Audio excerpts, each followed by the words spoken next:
Sud Radio, les vraies voix qui font bouger la France, 19h-20h, les vraies voix responsables. Bienvenue dans les vraies voix responsables. On est ravis de vous retrouver avec Philippe David. On est ensemble jusqu'à 20h. Allez, au sommaire de cette émission, la santé est un bien commun. L'édition 2023 du Made in Tech, le salon de l'innovation médicale, en mars dernier, a été un véritable succès avec une diversité de conférences, des stands, des villages qui ont suscité l'intérêt des professionnels comme le grand public, bien entendu. Mettre l'innovation et la technologie au cœur de la santé de demain, c'est un immense chantier qu'a entrepris Muriel Benita, qui est avec nous, présidente et cofondatrice de ce salon. La technologie au service de la lutte contre la maladie de Parkinson. Diane Park est une neurotech dont la vocation est de concevoir et déployer des solutions innovantes basées sur la captation, l'évaluation et l'analyse des neuromarqueurs digitaux spécifiques de cette maladie. Et on en parlera avec Caroline Atlani, qui est avec nous, la directrice médicale de Diane Park. Et puis Bliss DTX, la thérapie numérique made in Mayenne contre la douleur. C'est la thérapie numérique, mais qui n'est pas un gadget. Plus de 80 structures médicales françaises font déjà confiance à ce dispositif qui lutte contre la douleur en immergeant les patients via un casque immersif. On vous expliquera tout avec notre invité ce soir. Étienne Lepoutre est avec nous, CEO de Butterfly Thérapeutique et qui développe justement cette solution Bliss DTX. Malo, l'application qui prend soin de vous et de vos enfants, permettra à la fois de comprendre et suivre l'éveil et le développement de ses enfants tout en prenant soin de soi en tant que parent. C'est ce que propose Madu Desbois, directrice générale et associée de Malo. Et puis Smart Macadam, une solution destinée aux seniors et à leurs aidants. Elle se veut capable d'anticiper les évolutions d'une maladie neuroévolutive, à l'instar de la maladie d'Alzheimer ou des maladies apparentées, grâce à différents outils technologiques. Laurie Maury, fondateur de Smart Macadam, est avec nous. On vous souhaite la bienvenue. C'est les vraies voix responsables. Les vraies voix Sud Radio. Et on va immédiatement revenir sur cette édition 2023, le Made in Tech, le salon de l'innovation médicale en mars dernier. Et on vous le disait, véritable succès. On va en parler avec, c'est un peu sa maman, forcément, c'est elle qui l'a fondé. Muriel Benita est avec nous. Le cru 2023 était donc exceptionnel. On a lu dans les journaux, on y était présent avec Philippe David. On s'est rendu compte qu'effectivement, il y avait une émulation d'abord intelligente sur place et beaucoup de public. Alors, 10 000 personnes, plus de 10 000 visiteurs. C'est énorme. Oui, énorme, avec 46% de grand public et 54% d'écosystème de la santé, ils étaient tous là. Donc ce salon, dont c'était la 2e édition, est placé sous le haut patronage du président, Emmanuel Macron, et en présence avec un ministre, effectivement. Donc on a eu le plaisir et l'honneur d'avoir François Braun pendant 1h30 sur un salon, c'est pas mal. On a fait un peu le tour de son contenu très riche, donc très riche avec de l'excellence via des conférences de haut niveau qui parlent de différents sujets sur lesquels on pourra d'ailleurs revenir via des replays sur notre plateforme Made in Tech. Et puis des villages, comme vous l'avez dit Cécile, 6 villages qui parlaient d'emploi, d'innovation chirurgicale, d'urgence. On a pu apprendre des gestes qui sauvent, entre autres, enfin plein de choses formidables. Quand on voit tout ce qu'il y avait d'exposé à Made in Tech, est-ce qu'on n'est pas en train de vivre une révolution dans la médecine digne de la révolution industrielle du 19e siècle ou de la révolution numérique du 20e? C'est une excellente remarque. Aujourd'hui, j'en suis convaincue. C'est pour ça qu'on est là. En fait, oui, aujourd'hui, on voit que la santé est en train de vivre sa révolution par l'apport de la e-santé. En particulier, mais pas que. Une autre manière d'aborder les études cliniques, par exemple, d'impliquer les patients dans ces études cliniques et surtout d'impliquer le citoyen dans sa santé. Je crois que c'est ça la véritable révolution. C'est que avant on avait un rapport patient-médecin qui était un certain rapport qui est en train d'évoluer complètement. Le patient s'empare de sa santé et s'intéresse à des solutions innovantes pour aller mieux. Muriel Benita, est-ce que finalement l'intelligence artificielle, la technologie, c'est une façon aussi de renouer avec l'humain? Ça veut dire que le médical pourra prendre plus de temps avec le patient, puisque l'intelligence artificielle fera tout ce que fait un médecin, mais plus rapidement. Est-ce qu'il permettra de prendre du temps? Alors, prenons un exemple. Quand une personne doit être opérée, elle doit remplir des tas de papiers pour dire qu'elle consent à ça, ça et ça et ça, etc. Aujourd'hui, par exemple, avec le groupe Tessie, on peut faire du e-consentement, donc gagner du temps sur toute cette partie-là qui est très administrative pour arriver à la relation et finalement patient qui va permettre de répondre aux questions du patient, de le rassurer. Ça, c'est un exemple parmi tant d'autres, mais effectivement, l'innovation est au service du citoyen, mais aussi au service du praticien, pour lui permettre de dégager plus de temps en faveur de son patient. Un petit, peut-être après ce petit bilan, 2024, on est où, on est fait quoi? Est-ce qu'on est déjà en prospection? Est-ce qu'il y a déjà des demandes? Ah, mais énormément. Donc, nous avons déjà des demandes pour intervenir dans des conférences. Je pense qu'on avait 24 conférences l'année dernière. On en aura le même nombre. Donc, ça sera les sujets les plus percutants qui seront présents. On va parler de sport et santé, on va parler d'addiction, on va parler de la médecine du travail, parce que évidemment, la médecine s'invite aussi au travail, et de plus en plus, avec des formes très innovantes. Et donc, oui, nous sommes déjà en plein dans la préparation du salon 2024 et on aura 15 villages cette année, pas que 6. Est-ce que nous Français finalement, là on voit, ce sont tous des cerveaux français, en tout cas je crois, vous aussi Philippe David. Merci. Voilà. Vous voyez, exceptionnellement je vous compte dedans.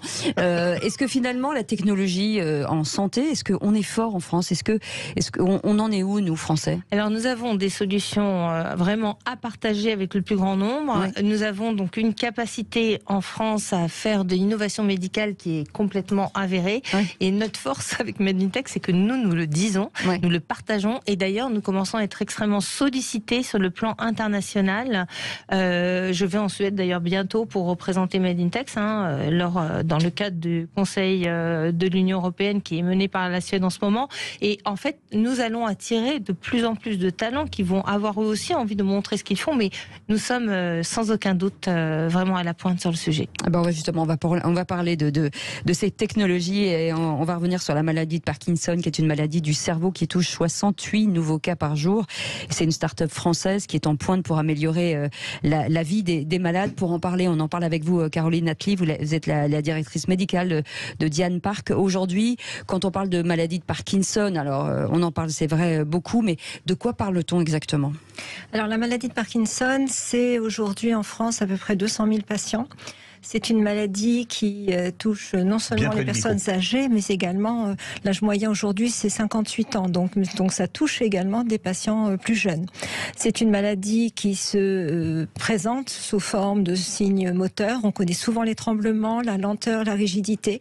Mais en fait, il y a un délai avant le diagnostic qui peut être très long, jusqu'à 10 ans, parce que les premiers signes sont souvent très peu spécifiques. Une fatigue, une constipation. Donc finalement, il est très important de pouvoir détecter cette maladie. Une fois que le patient est détecté, que le diagnostic est posé, que la sidération a eu lieu et que finalement le patient voit bien, comprend bien quelle est sa maladie, il faut nous assurer effectivement qu'il sera bien suivi. Aujourd'hui, le parcours de soins du patient, c'est une consultation tous les 6-12 mois où il doit raconter ses mois de vie passés, répondre à des questions sur... C'est du déclaratif. En fait. C'est du déclaratif. En 15 minutes, raconter 6 mois de vie, c'est compliqué. Donc, la solution que Diane Park a développée sous l'impulsion de Jamshid Dalili, qui est le fondateur de cette société, qui est lui-même atteint de la maladie Parkinson et qui a passé de polytechnicien, physicien, serial entrepreneur à succès, et qui donc a créé cette start-up justement pour accompagner le patient au mieux. Donc, ces 15 minutes avec le médecin doivent être vraiment des moments de partage d'informations très précises, très objectives, et la solution DigiPark permet justement de collecter ces informations et de pouvoir les partager naturellement avec son médecin. Alors, pour améliorer la vie des patients, Diane Park a un programme en 3 temps. Le premier, c'est un escape game d'éducation thérapeutique qui s'appelle Motive Park. Oui, dites-nous. alors nous, la start-up est incubée à l'Institut du cerveau, ce qui nous permet d'avoir accès à des grands professionnels de neurologie et d'éducation thérapeutique de la Pitié-Salpêtrière. Donc c'est avec cette équipe que nous avons pu donc développer Motive Park, qui est un programme qui va permettre aux patients et à son entourage de bien comprendre la maladie, les traitements qui lui seront proposés, et dans une dynamique de jeu pour effectivement finalement accompagner au mieux cette compréhension de sa maladie et son engagement dans son traitement. Alors, on ne peut pas soigner cette maladie pour l'instant, voilà. Mais est-ce qu'on peut la ralentir? Est-ce qu'on peut vivre mieux avec? Alors, l'objectif vraiment pour nous, c'est véritablement d'accompagner le patient, de l'engager au mieux. On parle souvent des problématiques d'observance, et c'est vrai qu'un patient Parkinson peut avoir jusqu'à 8 prises par jour. Donc, une des fonctionnalités de l'application, c'est de pouvoir faire des alertes avec le téléphone portable ou avec la montre connectée pour que le patient se rappelle de prendre son médicament. Et en prenant son médicament, effectivement, il améliorera ses symptômes et donc ne sera pas en difficulté avec des tremblements ou des dysarthries ou d'autres sujets. Muriel Benita veut dire quelque chose, a priori. Oui, et j'aurais aimé que vous soyez tous là le soir de remise des trophées, donc de la première édition de Made in Tex, où nous avons remis donc le prix, le coup de cœur du jury pour Diem Park, où il y a eu une standing ovation incroyable, en voyant donc justement le fondateur de Diem Park, lui-même parkinsonien, en train de recevoir ce prix. C'était beau, c'était mouvant, c'était grand, et on peut voir comment une personne qui elle-même a été atteinte et touchée par Parkinson a décidé de faire de son propre défi de la vie, eh bien, une opportunité pour aider le plus grand nombre. Et ça n'a pas de prix en fait. Est-ce que cette application, elle est aujourd'hui gratuite? Elle est disponible, elle est gratuite sur les stores et elle permet donc à chaque patient de pouvoir en bénéficier. Et on suit les gens, c'est-à-dire que sur l'alimentaire, parce qu'on sait qu'aussi pour Parkinson, l'alimentaire est important, que la prise de médicaments a des horaires fixes, que peut-être aussi de faire un peu de sport, c'est important aussi. Ça, c'est un suivi quotidien et psychologiquement, ça aide forcément le patient. Alors oui, vous avez raison. En fait, c'est une maladie complexe avec différents symptômes et donc nous sommes soucieux justement de pouvoir collecter ces symptômes. Donc de même que tous les médicaments sont saisis pour faciliter la prise, on va dire, pour les patients, les symptômes connus de cette maladie qui peuvent aller aussi jusqu'à l'anxiété, la dépression, donc des symptômes associés, tous sont également saisis, ce qui fait que si le patient expérimente par exemple une douleur, il va noter DO et hop, la douleur va apparaître, elle va être mesurée, elle va être datée et donc on va avoir la vision très holistique et très complète de l'expérience de vie des patients. Et Caroline Atlani, on avait parlé de la première partie, la seconde, ça se passe avec le neurologue, de quelle manière? Alors le temps de la consultation est très court et comme je le disais, c'est 1 à 2 fois par an et donc il est très important que le patient, quel que soit son état, parce que parfois il peut être off, c'est-à-dire en difficulté d'expression, il est important que le patient puisse rapporter de façon la plus complète possible et précise possible son état de santé et en particulier ce qui s'est passé ces derniers mois. Donc de pouvoir partager avec son neurologue son rapport d'activité, son rapport de symptômes, son rapport également de vie, permet finalement au médecin d'avoir une vision très précise et de prendre les bonnes décisions thérapeutiques, bien évidemment. Avec un troisième stade aussi, le troisième pas, c'est l'orthophoniste et le kiné aussi. Voilà, c'est très difficile aujourd'hui. Et là, c'est Digipark, là, on change de nom. Alors, c'est Digipark, on va dire, ce sont les solutions, effectivement, de Diem Park, Motive Park pour ce programme d'éducation thérapeutique, Digipark pour le suivi des symptômes, de l'observance et de la rééducation. Et donc, effectivement, l'idée, c'est vraiment de permettre, en fait, au patient d'avoir son compagnon de vie de manière à saisir ces informations et de pouvoir suivre et rapporter, en fait, à son médecin de façon extrêmement facile et fluide, eh bien, les symptômes qu'il expérience, dont il a l'expérience, au cours de sa vie, au cours de ces derniers mois. Et ça, c'est vraiment très précieux pour le médecin. Croiser les prix et les symptômes, c'est-à-dire les deux informations, permet au médecin... Qui servent aux autres aussi, peut-être. Alors, ces informations, pardon Muriel, je vais vous donner la parole. Mais... Les informations appartiennent au patient. C'est lui qui décide de partager ses tableaux de bord, de partager demain aussi à travers la télésurveillance l'ensemble des informations qui seront utiles au médecin de manière à pouvoir, pour le médecin, prendre les décisions les plus pertinentes quant à la prise en charge, quant à la décision thérapeutique pour le patient. Muriel Benita. Oui, en fait, dans ce type de pathologie, on se retrouve avec un sentiment de perte d'autonomie qui vient encore augmenter l'anxiété de la personne et donc avoir aussi un effet qui n'est pas très positif sur la maladie elle-même. Du coup, avec une solution telle que celle de Diem Park, la personne finalement reprend possession, on va dire, et acteur de ce qu'il devient et de ce qui lui arrive au quotidien, de sa prise de médicaments, de son propre suivi. Et je pense que ça fait gagner beaucoup en termes de capacité, d'autonomie et surtout de responsabilisation et de bien-être. Et surtout aux aidants dont on parle assez peu, et aux dommages collatéraux. Vous restez avec nous, Caroline Atlani, directrice médicale de Diem Park. Dans quelques instants, on va vous parler de thérapie numérique Made in Mayenne, on le disait tout à l'heure, contre la douleur. Alors avec Philippe, on s'est posé des questions, on a plein de questions à poser, forcément, parce qu'on se dit on met un casque, on n'a plus mal. Bon, ok, super. Surtout vu ce que je souffre de travailler tous les jours avec vous, là ça m'intéresse. Oui, mais ça vous plaît tellement. Allez, bienvenue dans Les Vraies Voix Responsables. On fait une petite pause, on revient dans un instant, à tout de suite. Sud Radio, les vraies voix qui font bouger la France, 19h-20h, les vraies voix responsables.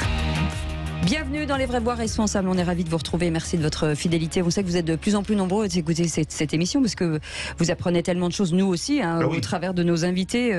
Chaque émission, on se dit avec Philippe, mais comment font-ils? Et nous, on est des simples à vous écouter, en tout cas à vous donner la parole. On est très contente de le faire ce soir. En tout cas, ça s'appelle Bliss DTX, c'est la thérapie numérique Made in Mayenne contre la douleur. On va en parler avec notre invité Étienne Lepoutre, qui est CEO de Butterfly Thérapeutique, qui développe cette solution Bliss DTX. Merci d'être avec nous ce soir. Merci cette thérapie numérique, alors on a regardé avec Philippe de se dire, en résumé, on met un casque, on n'a plus de douleur, mais vous allez rentrer forcément, vous allez nous expliquer, parce que c'est l'intérêt, c'est de se dire, mais comment, en mettant un casque, on peut mettre fin à une douleur? Alors, merci de votre invitation déjà. Donc, merci à vous d'être venu.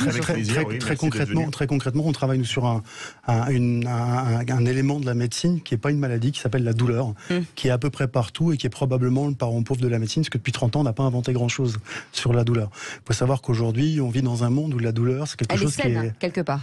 Je ne sais pas. En tout cas, ce qui est préoccupant aujourd'hui, c'est qu'on mesure encore la douleur sur une échelle numérique. On présente des réglettes en plastique avec des patients. Et aujourd'hui, la douleur, jusqu'à il y a encore une vingtaine d'années, on apprenait en médecine que la douleur faisait partie du soin et que c'était normal d'avoir mal pendant le soin. Heureusement, la civilisation change et aujourd'hui, on voit bien que notre tolérance à la douleur a beaucoup évolué, notre tolérance à l'anesthésie a beaucoup évolué. Et nous, ce sur quoi on travaille en particulier, c'est la prise en charge de cette douleur avec quelque chose qui est connu de tout le monde, mais qui n'était pas protocolisé jusqu'à maintenant, c'est-à-dire des sons et des images. Oui. Donc en fait, le son et l'image peuvent, au travers de nos yeux et de nos oreilles, de nos deux premiers récepteurs, avoir un impact sur notre capacité nous-mêmes à nous défendre contre notre douleur. Mais c'est pas quelque chose de nouveau. Ce qui est nouveau par contre, c'est qu'on arrive, grâce aux technologies numériques, à le protocoliser. C'est-à-dire qu'on arrive à faire quelque chose qui fait que tout le monde reçoit la même dose de son et d'image avec un effet mesuré cliniquement. Étienne Lepoutre, on est aussi filmé, vous pouvez montrer le casque de réalité virtuelle, parce que c'est quand même extraordinaire, c'est comme dans un musée, une expo de réalité virtuelle, où... Expliquez-nous comment ça marche. Je vais vous le prendre. Alors concrètement, on va prendre l'exemple d'un patient qui va faire une chirurgie. Donc ça pourrait être des varices. C'est une opération assez courante qui est faite par les chirurgiens vasculaires. Donc en fait, on va avoir un patient qui va rentrer. Vous êtes magnifique avec le casque. Il me cache le visage. Ça veut dire que je suis mieux avec le casque. En fait. Donc on a une patiente qui, par exemple, va se faire opérer des varices. Donc en fait, la pratique courante pourrait consister à l'installer dans une chambre, à lui poser les cathéters, à la descendre sur un brancard, à la mettre dans le bloc opératoire, à lui injecter un hypnotique. Elle va s'endormir, elle va ce qu'on appelle être sédatée, et on va faire une anesthésie locale, on va faire l'opération. Puis ensuite, on va la remonter en salle de réveil. On va attendre le temps qu'elle recouvre ses moyens, et ensuite, on va la renvoyer chez elle. Et tout ça va prendre 2-3 heures après l'opération et 1 heure ou 2 heures avant l'opération. Avec un impact parfois sur certaines personnes. Réveil. Le réveil, en fait, on sait qu'aujourd'hui, les solutions de sédation, elles ont un impact sur les journées d'après. C'est-à-dire qu'en fait, plus on utilise de solutions de sédation, plus effectivement le retour au travail, parce qu'on parlait de travail aussi, le retour au travail, il est potentiellement plus compliqué. Il y a des arrêts de travail qui sont liés à ça. Avec une solution numérique, on n'injecte pas de chimie et l'effet avec Bliss s'arrête immédiatement après la fin de l'usage du casque. Autrement dit, à la fin de l'opération, on va enlever les dispositifs audio et vidéo sur le patient et le patient, il va retourner tranquillement surveillé pendant 50 minutes. Et au bout de 50 minutes, la dame qui a fait ses varices, elle retourne chez elle normalement sans passer par la salle de réveil et donc avec un meilleur confort et avec moins de suites opératoires. Est-ce que ça veut dire que c'est une sorte d'hypnose ? Alors on obtient un état qu'on pourrait qualifier d'hypnotique, qui est un état de conscience modifié. En fait, il y a 2 moyens d'obtenir cet état de conscience modifié avec du son et de l'image. Soit vous êtes dans un processus d'hypnose dit conversationnel. Alors c'est un émetteur et un récepteur. Donc on a un hypnotiseur, un personnel soignant formé à l'hypnose, et un récepteur, le patient, et on lui fait des suggestions, on lui fait des exercices de respiration, et ça le met dans un état de conscience modifié. Ça, c'est l'hypnose. Mais on a parlé de l'échelle de mesure de la douleur qui va de 1 à 10. Grâce au Bliss DTX, on fait baisser de combien de degrés le niveau de douleur ? En fait, notre premier comparateur, parce qu'on fait de la clinique et on rentre dans les hôpitaux, c'est d'abord de se comparer aux substances actuelles. Donc aujourd'hui, avant de parler de niveau... Voilà. En réalité, il y a assez peu de médicaments antidouleurs, anxiolytiques ou hypnotiques qui peuvent répondre à votre question, parce qu'en fait, ça dépend de la douleur et ça dépend de l'opération. Aujourd'hui, nous, ce qu'on fait, c'est des études cliniques contre ce qu'on appelle standard of care, contre le standard de traitement. Donc on se compare aux grands produits qui sont utilisés dans la douleur. Le premier, on le connaît tous, c'est le petit cachet blanc qu'on vous donne avant d'aller chez le dentiste, qui est en fait un anxiolytique qui est détourné pour que vous soyez hyper calme. C'est un anxiolytique, en fait, petit cachet qu'on vous donne pour aller chez le dentiste. On vous demande de pas conduire généralement avant, et après on vous demande de pas conduire non plus, mais en fait on vous a juste filé un anxiolytique. Muriel Benita veut réagir. Oui, en fait, ce qui est formidable, c'est que ça joue absolument pour tout âge, toute personne, toute situation, et vraiment on peut dire que the sky is the limit pour ce type d'usage en matière notamment d'opération, parce qu'on est dans ce cadre-là, ou d'intervention chirurgicale. Pour les patients, parce qu'on n'a pas tous la même façon de digérer ou de recevoir, que ce soit un médicament. Moi, je vais prendre le même que Philippe, il me fera plus de choses qu'à lui. Comment on s'adapte finalement à la personne? Est-ce qu'on fait des tests avant? Non, pas du tout. En fait, c'est comme un médicament. C'est-à-dire que ça a été développé comme un médicament. Peut-être faut-il que je vous dise en 2 mots d'où ça vient. Voilà. D'où ça vient. Mon associé Mélanie Perron, qui a créé au départ la société qui s'appelait avant l'effet papillon, maintenant Butterfly Therapeutics. Avec lui, il y a un peu plus de 10 ans, un événement particulièrement douloureux, puisqu'elle a perdu son compagnon qui est décédé d'une leucémie. Et elle s'est fait face à l'hôpital d'Angers, à des médecins qui lui ont dit la chirurgie et les médicaments, c'est notre métier, et c'est 50% du traitement. Les autres 50%, c'est l'entourage. Elle avait 30 ans, et la question à laquelle elle a dû répondre, c'est où est le manuel? Comment ça fonctionne? Et en fait, le monde qu'elle a découvert pour traiter, en plus des médicaments à la chirurgie, il n'est pas protocolisé. C'est-à-dire qu'en fait, il n'y a pas de manuel, il n'y a pas de solution numérique. Le numérique a permis de protocoliser ces solutions complémentaires aux médicaments à la chirurgie pour obtenir un impact sur la douleur. C'est de là d'où on vient. Et donc, ce qu'on cherche à faire, nous, c'est à rendre protocolisées des approches non médicamenteuses, parce qu'en fait, le premier moyen de lutter contre sa propre douleur, c'est nous. C'est notre corps. Notre corps, il a des pouvoirs, notre corps, il a une capacité à faire, et c'est notre corps qui est un accélérateur ou un diminueur de douleur. On a souvent dit qu'il y avait des lacunes dans la prise en charge de la douleur dans les hospitalisations en France. Est-ce que c'est encore le cas? Ou est-ce que, par exemple, une start-up comme vous, elle ne met pas quand même le doigt où ça fait mal en disant voilà, nous on a des solutions et il faut en trouver d'autres et il faut aller plus loin? En tout cas, on propose de standardiser des prises en charge sur lesquelles aujourd'hui on a un accès aux soins qui est différent. Selon l'hôpital où vous vous adressez aujourd'hui pour la même opération, il se peut que la solution de sédation qu'on vous donne, ça soit de l'hypnotique, de l'anxiolytique, ça peut être aussi du gaz méopal, protoxyde d'azote qu'on est en train de retirer de partout, mais il y a aussi des hôpitaux où pour la même opération, on va vous prendre en anesthésie générale. Et donc en fonction de là où vous arrivez sur le territoire du praticien auquel vous avez affaire, vous avez un accès inégal aux soins. Pourquoi ? Parce que la douleur est le parent pauvre de la médecine depuis une vingtaine, une trentaine d'années, et qu'en réalité, la protocolisation des soins, et en particulier de la sédation, aujourd'hui est quelque chose sur lequel il y a encore beaucoup de travail à faire. Oui, vous vouliez réagir Oui, j'avais une petite question. Est-ce que le patient, lui, peut choisir l'option? Si par exemple, il sait qu'il y a votre solution dans l'hôpital, s'il sait qu'il a votre solution dans votre hôpital, est-ce qu'il peut prendre et décider? Alors au début c'est ce qu'on faisait parce qu'on était électronique et donc il y a des petits bonhommes, il y a des trucs sympas, des personnages, la mer, la forêt, etc. dans la solution. On trouvait que c'était une bonne idée et en fait les médecins nous ont dit que non parce que en fait ce à quoi ils se comparent c'est le médicament et donc ils nous ont expliqué si moi je commence à dire à un patient qui arrive dans mon bloc opératoire vous préférez le cachet rouge ou le cachet vert à la fraise ou à la menthe, il y a de grandes chances qu'on induise un effet placebo, un effet de réaction de la part du patient qui fonctionne pas. Et donc en réalité on va faire la même chose avec la solution et aujourd'hui ils l'utilisent de manière standardisée, toujours la même chose pour mesurer le fonctionnement. Oui, tout à fait. Par rapport à ce qu'on disait tout à l'heure, donc en fait aujourd'hui, il y a plusieurs manières de traiter la douleur. Le côté non médicamenteux vient quand même un peu bouleverser des pratiques d'un certain nombre d'industriels, clairement. Donc bravo de réussir déjà à faire bouger les choses. Et puis d'autre part, ce que j'entends, c'est que si on informe sur ces différentes manières d'aborder la médecine, la douleur, là pour le cas présent, eh bien informer le grand public, c'est aussi lui donner les moyens de choisir.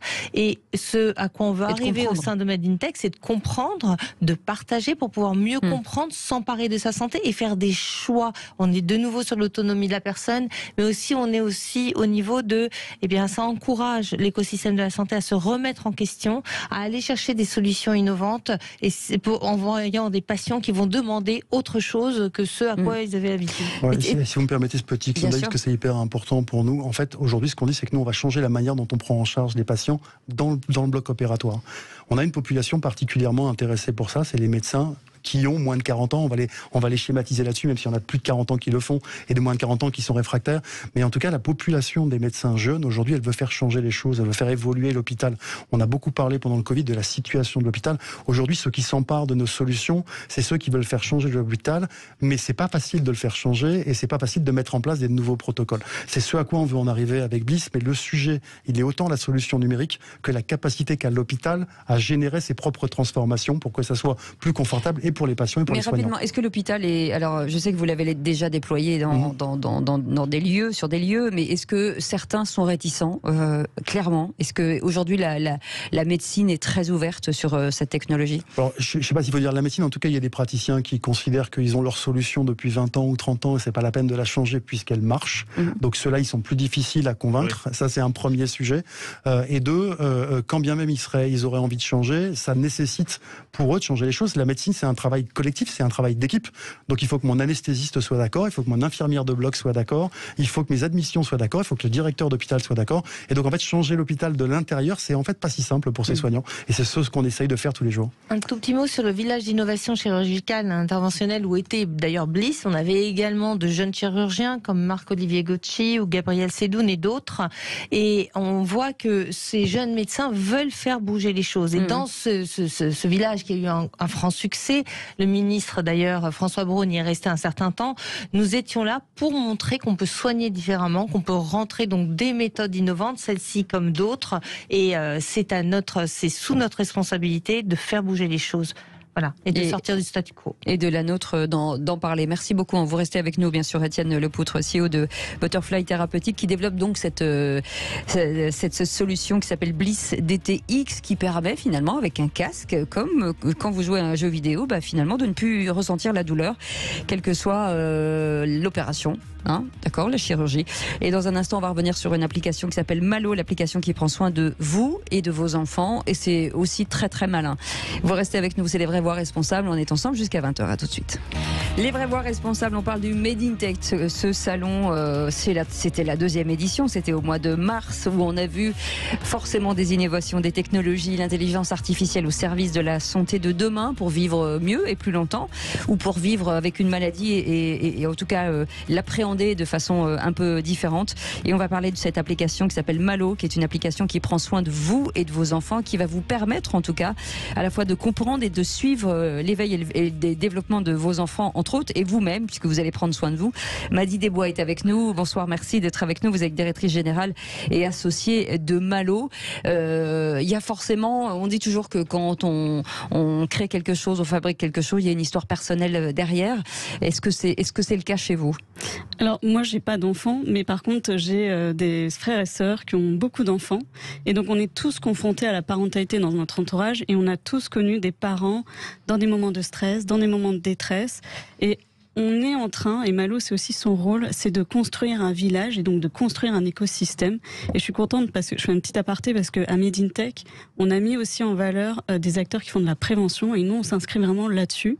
Nous, notre rôle, c'est d'accompagner le parent dans son quotidien, de lui donner le pouvoir de comprendre la santé familiale de son enfant, mais aussi la santé pour lui-même, parce qu'il a tendance un peu à s'effacer et à s'oublier. Et on le repositionne au cœur de la santé familiale, parce qu'après tout, c'est normal que l'utilisateur, du coup, nous, c'est pas des patients, mais que le parent, lui, puisse comprendre ce qui se passe, maîtriser le sujet, et quand il va voir un médecin, qu'il puisse en parler librement et de manière sereine. Comment marche cette application ? Très simple, donc tout le monde peut la télécharger sur les stores, donc Apple et Android et Google. C'est gratuit, le suivi de l'enfant est complètement gratuit, donc suivi de l'enfant de 0... Ça joint l'utile et l'agréable alors. Voilà, exactement, de 0 à 7 ans. Pourquoi ? Parce que nous on travaille avec les acteurs publics, des acteurs privés aussi, et donc c'est important que le parent puisse être libre dans le soin, et on est complètement inclusif, donc tous les parents, quel que soit le territoire, quel que soit le schéma de famille, ils puissent accéder à un suivi personnalisé, parce que nous on fait de la santé prédictive et personnalisée, et qu'il puisse avoir les conseils pour lui adaptés, qu'il ne soit pas noyé dans une masse d'informations. On lui donne que ce dont il a besoin, et tous les mois, on l'invite à refaire des questionnaires, des questionnaires d'auto-évaluation, à la fois pour lui, pour s'assurer que lui va bien, mais aussi pour son enfant, et on permet de l'accompagner, suivre, et quand il y a besoin, on va lui dire là, il faut que tu abordes ces sujets-là avec ton médecin traitant.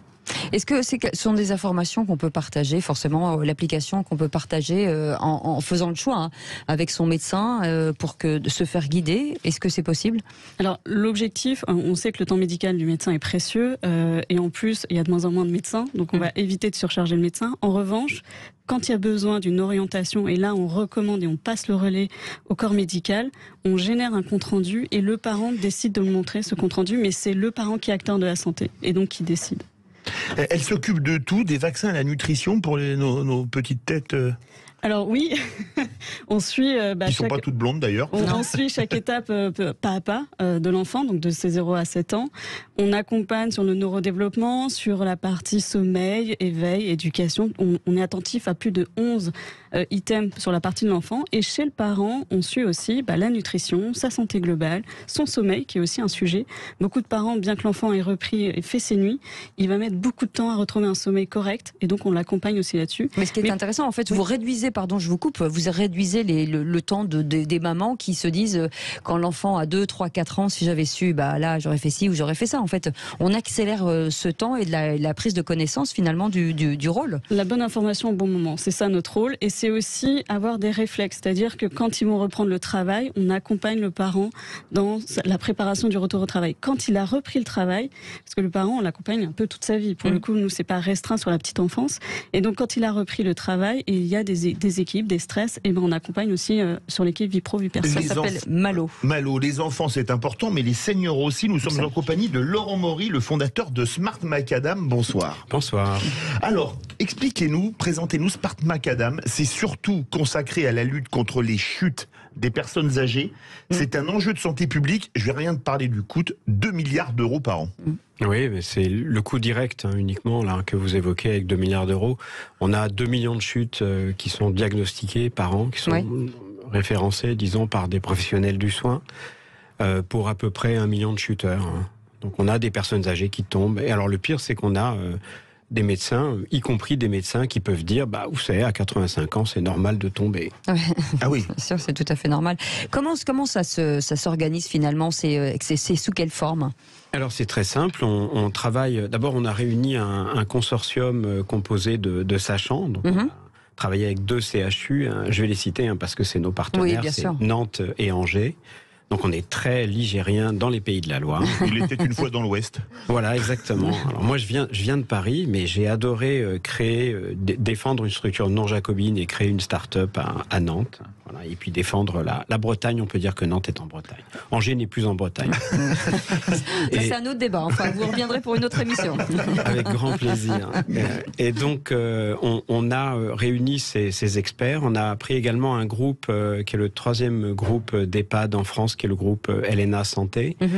Et puis on a contacté, alors nous avions travaillé depuis 4 ans sur une application destinée à préserver l'autonomie des personnes âgées dans un écosystème qui ressemble un peu à ce que fait Malo.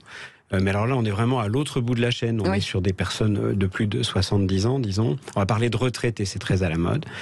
Et donc on offre à ces personnes et à toutes leurs tribus. Alors leur tribu, c'est tous les gens qui les entourent, leurs enfants, leurs frères, leurs oncles, etc. Y compris les professionnels du soin. On leur offre un écosystème numérique avec plein de services à l'intérieur, des choix de partage pour organiser leur temps, ne jamais rien oublier, etc. Et on s'est dit, à partir de cette application qui s'appelle Mementop, on s'est dit, mais en fait, on pourrait utiliser ce service pour accompagner du protocole de soins chez la personne âgée. Et les grands protocoles de soins qui nous mobilisent, il y en a 2. Il y a effectivement la prévention des risques de chute d'une personne âgée, et puis l'oncogériatrie, c'est-à-dire l'accompagnement d'une personne dans le cadre d'un cancer. Et vous faites également du suivi personnalisé de la rééducation, et c'est vital la rééducation. Alors en fait, c'est ça qui nous intéresse le plus. On va prendre un cas simple, on va imaginer que ma voisine de gauche, elle est âgée, elle est tombée, je suis désolé pour toi, et qu'elle a été retrouvée par exemple par son fils, elle a une béquille, oui, elle a été retrouvée par son fils, et là en fait elle va être prise en charge par un dispositif que nous sommes en train de co-concevoir avec des sachants, des professionnels, qui vise à la remettre debout le plus rapidement possible. Parce que ce que nous disent les experts, c'est que si on ne remet pas cette personne debout dans les 6 mois, elle va mourir dans les 2 ans. C'est simple, c'est une équation complètement linéaire. Pas de remise sur pied dans les 6 mois, décès dans les 2 ans, c'est une statistique. Donc il faut la remettre debout. Et vous savez quoi, la bonne nouvelle, c'est qu'on sait comment faire. Donc on sait la remettre debout. Donc si vous êtes tombé, vous êtes âgé, eh bien vous allez pouvoir très bientôt, parce qu'on est en préparation d'une grosse étude clinique. D'ailleurs, je tiens à signaler que Apple est partenaire de cette étude clinique, puisque nous avons contacté Apple Santé, qui instantanément nous a dit on vous donne des montres, parce qu'on s'appuie sur les technologies numériques. Bien sûr. Quand j'étais petit, j'ai créé 01net.com, télécharger.com, libé.fr, etc. Donc j'ai une certaine connaissance du numérique. On met cette connaissance à la disposition de nos utilisateurs. On met plein d'IA dans ce dispositif et on tente, avec des kinés, avec des professionnels du soin, de remettre la personne debout le plus rapidement possible et le plus efficacement possible. Muriel Benita veut le mot de la fin, je crois. Mais est-ce qu'on réalise? C'est extraordinaire, hein, franchement, je suis bouche bée. Extraordinaire. Est-ce qu'on réalise que nous sommes en train de parler tout simplement de sauver des vies? Donc de sauver des mondes. Oui, c'est ça qui est extraordinaire dans Made in Tech, c'est qu'on est face à des personnes qui apportent de la valeur pour tous. C'est du sens, c'est la volonté de donner. Et derrière, je pense qu'on peut entendre justement cet investissement de chacun pour le meilleur de tous. Absolument, et c'est ce qu'on disait en début. Finalement, le dénominateur commun de tous ces gens, de tous ces talents, c'est l'humain. Et c'est ça qui est important. Merci beaucoup. En tout cas, merci Caroline Atlani d'avoir été avec nous, directrice médicale de Diam Park. Je vous invite fortement à aller voir sur leur site internet et à comprendre cette technologie hyper innovante. Merci beaucoup Étienne Lepoutre, CEO de Butterfly Thérapeutique et qui développe cette solution de Bliss DTX. Merci beaucoup Malo, Madu Desbois, directrice générale et associée de Malo. Merci beaucoup Laurent Moret d'avoir été avec nous, fondateur de cet outil magique Smart Macadam. Et merci beaucoup Muriel Benita d'avoir été avec nous sur le Made in Tech. On attend la nouvelle version avec joie et bonne humeur pour découvrir encore de nouveaux talents et de nouvelles technologies. En tout cas, vous pouvez retrouver tout, bien entendu, sur notre compte Twitter et sur notre chaîne YouTube. Et on se retrouve, nous, demain à 17h, Philippe. Non, pas moi, puisque je remplace André Berkoff. Demain, ça, c'est une bonne nouvelle. Et vous serez donc en compagnie de Frédéric Brindel. Donc, un duo de choc également. Hein. Tout de suite, on va parler de votre argent avec Stéphane Moller, conseil de famille dans Loft Music. Alors là, énorme. Patrick Sébastien, Pixel et Thierry Maillard en compagnie d'Yvan Cugius. Et merci à notre magnifique équipe des Vraies Voix. On vous embrasse et on vous souhaite une bonne soirée. À demain. Salut. Merci à vous.